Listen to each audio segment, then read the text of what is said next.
ايه يا ابني شغل الاطفال اللي انت بتتفرج عليه ده؟ يا ابني غير الحاجات بتاعت العيال الصغيرة دي واتفرج لك على فيلم ولا مسلسل.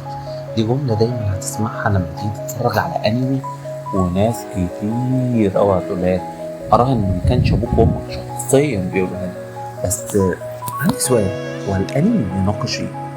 فالانمي اللي احنا هنتكلم عليه النهارده واللي هسيب لك اسمه في وصف الفيديو، اذا كان رسم او تحريك اللي انت هتحسه ان هو قديم ولكن رسم معمول يدوي. انمي بيتكلم عن التنمر، عن المشاكل النفسية اللي بيتعرض ليها الأطفال، وراهنا إن أنت وأنت كبير بتتعرض لنفس المشاكل دي.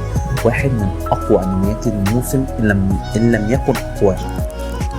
مش عارف أقول لك إيه، بس اتفرج على الأنمي. مع الحلقة الأولى سحلتني، خلتني أدمع وأعيط وأزعل بشكل كبير جدا على الحال ممكن يوصل لها طفل. أنمي بيتكلم عن التنمر والعنف الأسري والمشاكل اللي بتحصل لما بيحصل ضغط كبير جدا على طفل.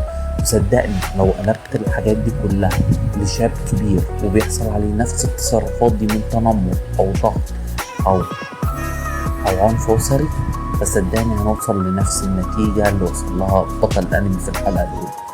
ونصيحة،